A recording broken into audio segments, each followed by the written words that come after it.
Bismillahirrahmanirrahim. Assalamualaikum warahmatullahi wabarakatuh. Selamat pagi adik-adik. Nah, di sini sebelum kita memulai pembelajaran kita pada pagi hari ini, terlebih dahulu kita berdoa demi kelancaran kegiatan pembelajaran kita. Nah, baik, mungkin bisa ketua kelasnya untuk memimpin doa teman-temannya. Silakan.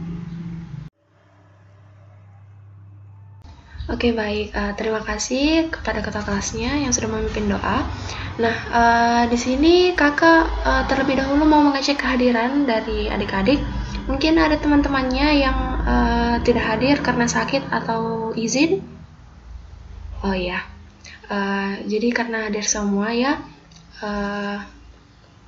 Mari kita lanjut ke pembahasan materi pada pertemuan kita hari ini. Nah, mungkin adik-adik ada yang tahu materi apa sih yang mau kita bahas pada kesempatan kali ini? Mungkin ada yang bisa? Ya, betul sekali.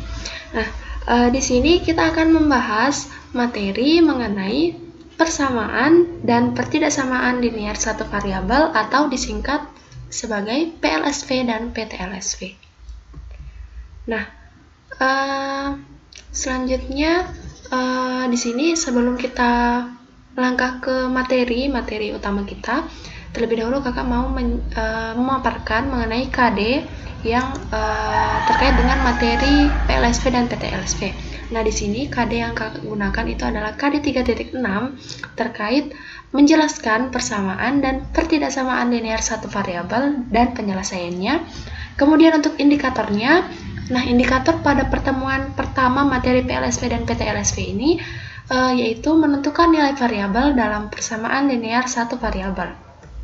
Kemudian untuk tujuan pembelajarannya yaitu diharapkan siswa mampu menjelaskan bagaimana penyelesaian atau cara menentukan nilai variabel dalam persamaan linear satu variabel. Nah, selanjutnya ada yang tahu nggak sih materi pokok dari PLSV dan PTLSV? Mungkin ada yang sudah pernah dengar atau sudah pernah baca sebelumnya terkait PLSV dan PTLSV. Apa saja sih materi pokoknya? Mungkin bisa satu atau dua orang. Ya, oke. Terima kasih yang sudah menjawab ya. Jadi terkait materi pokok dari PLSV dan PTLSV ini tadi sudah ada yang menyebutkan dan benar ya. Jadi untuk yang pertama itu terkait pernyataan atau kalimat tertutup. Tadi ada yang menyebutkan ya. Nah, kemudian yang kedua itu ada kalimat terbuka. Tadi juga ada yang menyebutkan. Kemudian yang terakhir yaitu yang paling pokok adalah penyelesaian persamaan linear satu variabel dan pertidaksamaan linear satu variabel. Nah, baik, selanjutnya sebelum kita melangkah lebih jauh ke materi pokoknya, kakak terlebih dahulu mau bertanya, ada yang pernah baca sebelumnya atau mungkin bisa memberikan contoh terkait persamaan linear satu variabel dan pertidaksamaan linear satu variabel? Mungkin bisa satu orang untuk mewakili teman-temannya. Oh iya, terima kasih. Jadi di sini kakak menyajikan satu contoh ya. Seperti yang telah dijelaskan oleh temannya tadi, contoh soalnya itu mirip dengan contoh yang dijelaskan oleh temannya sebelumnya. Nah, di sini kakak punya contoh terkait dengan benda-benda yang ada di sekitar kita yang bisa kita temukan sehari-hari. Nah, di sini kakak punya contoh ya. Kita perhatikan benda-benda yang ada di lingkungan sekitar kita. Nah, sebagai contoh kakak memberikan soal cerita di mana di sini dikatakan bahwa sebuah truk seberat 15.000 kg tanpa muatan mengangkut 9 mobil sedan baru dengan jenis yang sama untuk dikirim ke dealer. Nah, ketika beratnya diukur pada jembatan timbang, ternyata truk beserta muatannya memiliki berat 28.050 kg. Pertanyaannya, bisakah kalian mengetahui berapa berat mobil per unit yang diangkut oleh truk tersebut? Nah, mungkin ada yang bisa membuatkan bentuk atau model matematikanya atau bentuk persamaan linearnya. Mungkin ada yang bisa? Ya, terima kasih. Jadi di sini untuk bentuk atau model matematikanya itu bisa kita tuliskan menjadi 9x ditambah 15.000 sama dengan 28.050. Nah, dari persamaan ini nantinya kita bisa mendapatkan jawaban, atau kita bisa mencari jawaban dengan menggunakan persamaan ini. Nah, mungkin ada yang bertanya, Kak, kenapa sih di situ 9x? Kenapa bukan 3x? Terus x itu apa? Nah, mungkin ada yang belum tahu terkait x, terkait variabel x, variabel y, dan seterusnya. Nah, jadi di sini kenapa di sini 9x? Karena kan tadi yang ditanyakan itu adalah berat mobil per unit, di mana mobil yang diangkut oleh truk dengan berat 15.000 kg ini sebanyak 9 buah mobil. Jadi di sini 9 kita kalikan dengan x. Variabel x ini merupakan variabel dari mobil, variabel yang menunjukkan mobil yang diangkut oleh truk tersebut.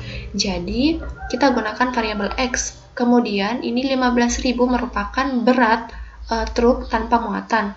Kemudian 9x ditambah 15.000 ini merupakan total dari berat truk beserta dengan muatannya, yaitu seberat 28.050 kg. Nah, jadi ini merupakan bentuk matematikanya. Nah, selanjutnya kakak mau bertanya lagi deh, terkait istilah-istilah yang sudah kakak sebutkan sebelumnya. Ada istilah pernyataan atau kalimat tertutup, kemudian ada kalimat terbuka, persamaan dan pertidaksamaan linear satu variabel, kemudian ada variabel. Nah, ada yang tahu nggak sih pengertian atau maksud dari salah satu istilah yang sudah kakak sebutkan tadi? Mungkin ada yang bisa? Mungkin ada yang sudah membacanya dari buku atau referensi manapun? Mungkin? Atau sudah mempelajari sebelumnya? Oh iya, baik. Kakak lanjutkan dulu ya. Jadi di sini selanjutnya kakak minta kepada adik-adik, karena kan tadi mungkin ada yang belum tahu apa itu terkait kalimat tertutup, kalimat terbuka, kemudian persamaan dan pertidaksamaan linear satu variabel. Jadi di sini kakak minta untuk setiap siswa mencari terkait apa itu pernyataan atau kalimat tertutup, kemudian apa itu kalimat terbuka, dan yang terakhir, apa itu persamaan dan pertidaksamaan linear satu variabel. Nah, di sini kakak berikan kesempatan kepada kalian untuk mencari terkait tiga pertanyaan ini. Kemudian nantinya kakak minta untuk kalian mempresentasikan hasilnya di depan kelas ya. Jadi, sekarang kakak berikan waktu kepada kalian untuk mencari terkait 3 pertanyaan ini. Bisa kakak berikan kesempatan kepada kalian untuk mungkin berdiskusi dengan temannya, atau bisa dengan membaca buku paketnya. Oke, baik, mungkin dari adik-adik mungkin sudah ada yang mendapatkan terkait kalimat tertutup, kalimat terbuka, serta persamaan dan pertidaksamaan linear satu variabel ya. Jadi kakak cukupkan untuk mencari atau mendiskusikan terkait materi ini. Jadi selanjutnya kakak minta untuk setiap siswa, atau mungkin bisa perwakilan saja ya, untuk mempresentasikan terkait informasi yang sudah diperoleh terkait kalimat tertutup, kalimat terbuka, serta persamaan dan pertidaksamaan linear satu variabel.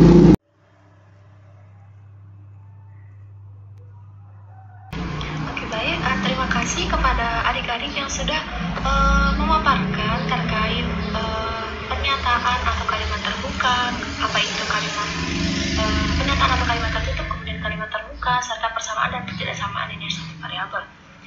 Nah, jadi di sini kakak akan memberikan penguatan terkait materi dari persamaan dan pertidaksamaan linear satu variabel pada pertemuan pertama kita.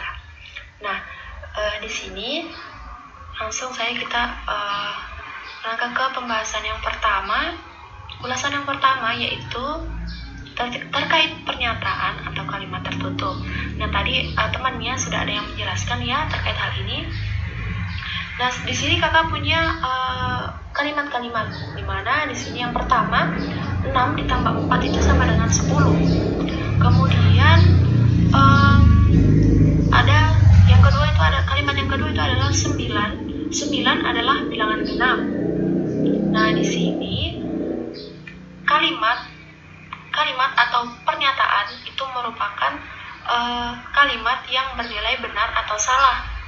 Nah, di sini pengertiannya itu yang ini ya, kalimat benar atau salah. Kalimat benar atau salah itu merupakan kalimat tertutup atau disebut dengan pernyataan. Nah, benar seperti apa yang dipaparkan oleh temannya tadi terkait pengertian ini ya. Nah, jadi di sini untuk yang pertama, kalimat yang benar itu adalah kalimat yang menyatakan hal-hal yang sesuai dengan kenyataan atau keadaan yang berlaku umum. Nah, di sini untuk pernyataan yang pertama tadi, itu contoh pernyataan yang pertama, 6 ditambah 4 sama dengan 10. Ini merupakan pernyataan yang bernilai benar karena dia sesuai dengan fakta. Sesuai dengan faktanya, karena 6 tambah 4 itu kan memang 10 ya. Nah, kemudian untuk yang kedua, kalimat yang salah adalah kalimat yang menyatakan hal-hal yang tidak sesuai dengan kenyataan atau keadaan yang berlaku umum. Jadi di sini untuk pernyataan atau kalimat yang kedua itu adalah 9 merupakan bilangan genap, padahal nyatanya 9 itu merupakan bilangan ganjil. Jadi kalimat ini merupakan kalimat atau pernyataan yang salah. Kemudian di sini yang ketiga, kalimat yang bernilai benar atau salah itu disebut kalimat tertutup atau bisa kita sebut sebagai pernyataan. Jadi bisa kita simpulkan bahwa pernyataan atau kalimat tertutup itu merupakan kalimat yang bernilai salah atau bernilai benar tergantung dari bentuk konteks sifatnya ya. Nah, tergantung dari sifatnya. Kemudian selanjutnya yang akan kakak jelaskan itu terkait kalimat terbuka. Nah, kita perhatikan contoh-contoh berikut. Ada contoh, Y tambah 2 sama dengan 6. Kemudian yang kedua, ada 2X dikurang 3 sama dengan 7. Nah, penjelasannya, untuk kalimat terbuka ini, tadi ada temannya menyebutkan, tapi mungkin sedikit kurang tepat ya, tapi kakak apresiasi karena sudah berusaha untuk mencari terkait pengertian kalimat terbuka.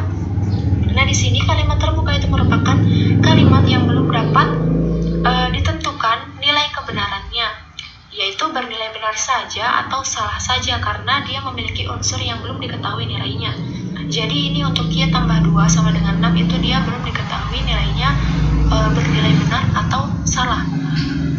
Nah, kita akan mengetahui contoh-contoh ini itu bernilai benar atau salah apabila kita substitusikan nilainya. Misalnya untuk yang contoh 1, Y tambah 2 sama dengan 6. Berapa ditambahkan dengan 2, angka berapa ditambahkan dengan 2 itu bisa menghasilkan dengan 6. Nah, kalau misalnya kita substitusi nilai Y-nya itu di sini sama dengan 3, maka 3 tambah 2 itu sama dengan 5, bukan 6. Berarti ini merupakan kalimat terbuka yang bernilai salah. Nah, untuk kalimat terbuka yang bernilai benarnya itu berarti kita ganti nilai Y-nya itu menjadi 4, kemudian 4 ditambah 2 sama dengan 6. Nah, sehingga diperoleh hasilnya 6 sama dengan 6. Jadi kita peroleh kalimat terbuka yang bernilai benar, yaitu Y-nya itu sama dengan 4. Nah, selanjutnya di sini ada yang disebut sebagai variabel. Nah, seperti yang kakak jelaskan sebelumnya tadi, ada yang disebut dengan variabel. Nah, karena kakak belum menjelaskan tadi apa sih itu variabel, jadi di sini kakak jelaskan ya. Variabel itu adalah lambang atau simbol yang dapat diganti oleh sembarang anggota dari himpunan semesta. Nah, jadi ini Y, kemudian ada X, ini merupakan lambang atau simbol saja ya, yang disebut sebagai variabel. Selanjutnya ada konstanta. Konstanta itu adalah pengganti dari suatu variabel. Konstanta itu adalah pengganti dari suatu variabel. Nah, selanjutnya kakak akan jelaskan terkait lanjutan dari kalimat terbuka dan kalimat tertutup. Nah, di sini kakak punya contoh. Contoh 1 yaitu X ditambah 7 sama dengan 9. Ini merupakan kalimat terbuka karena dia memiliki variabel X. Kemudian yang kedua, 4 ditambah B lebih besar dari 10. Ini merupakan kalimat terbuka karena dia memiliki variabel B. Jadi ini merupakan contoh dari pertidaksamaan. Kenapa pertidaksamaan? Karena tandanya itu lebih besar ya. Jadi untuk pertidaksamaan itu tandanya lebih besar sama dengan, kemudian kurang dari sama dengan, kemudian lebih besar dan kurang dari. Nah, di sini untuk contoh yang ketiga itu adalah 2A dikurang 4 kurang dari 31. Ini juga merupakan kalimat terbuka karena dia memiliki variabel A. Nah, suatu kalimat terbuka yang memiliki variabel harus diganti oleh satu atau lebih anggota dari himpunan semesta yang didefinisikan, sehingga kalimat terbuka yang diberikan akan menjadi benar. Nah, seperti yang kakak jelaskan sebelumnya tadi ya terkait kalimat terbuka. Kemudian untuk pengganti variabel disebut selesaian. Nah, himpunan semua selesaian dalam kalimat terbuka ini disebut himpunan selesaian. Nah, untuk contohnya, contoh yang kedua yaitu X ditambah 2 sama dengan 6. Pengganti X yang benar itu adalah 4. Jadi, selesaiannya adalah X sama dengan 4 dan himpunan selesaiannya adalah 4. Nah, jadi himpunan selesaiannya itu adalah 4. Jadi, kita gunakan tanda kurung kurawal di sini ya. Kemudian, contoh yang berikutnya, P adalah bilangan ganjil, di mana P itu elemennya adalah 1, 2, 3 sampai dengan 10. Pengganti P supaya pernyataan bernilai benar adalah 1, 3, 5, 7, dan 9. Kenapa 1, 3, 5, 7, dan 9? Karena tadi disebutkan bahwa P itu adalah bilangan ganjil. Jadi, kita ambilnya bilangan ganjil saja, 1, 3, 5, 7, dan 9. Jadi, untuk himpunan selesaiannya itu adalah 1, 3, 5, 7, dan 9. Nah, berikutnya yang akan kita bahas terkait menentukan nilai variabel dalam persamaan linear satu variabel. Nah, ini adalah inti dari materi kita.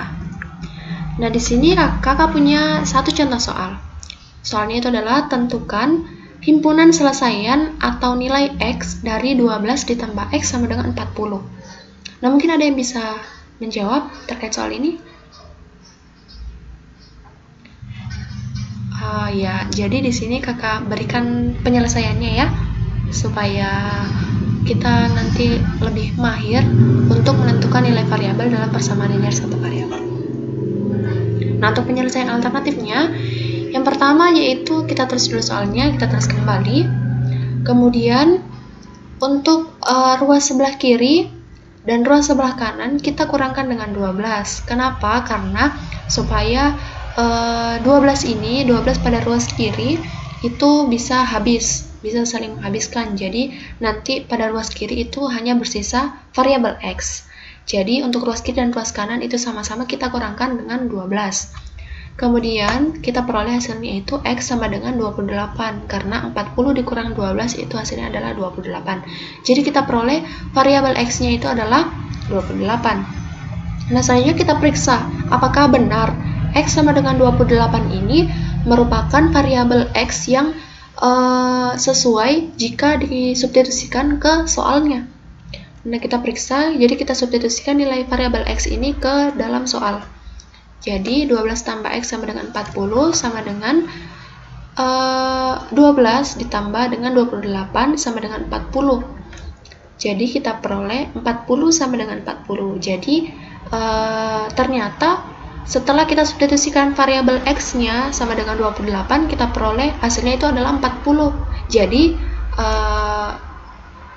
nilai X sama dengan 28 ini bernilai benar, ya.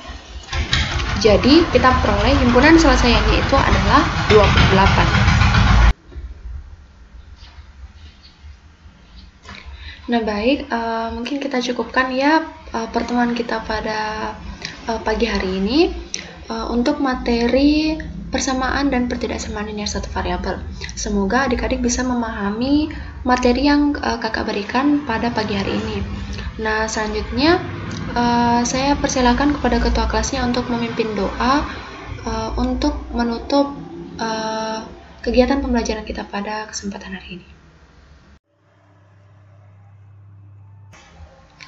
Oke, baik. Terima kasih kepada ketua kelasnya yang sudah memimpin doa. Kita cukupkan ya pertemuan kita pada kesempatan kali ini. Sampai jumpa lagi pada pertemuan berikutnya. Sekian, Assalamualaikum warahmatullahi wabarakatuh.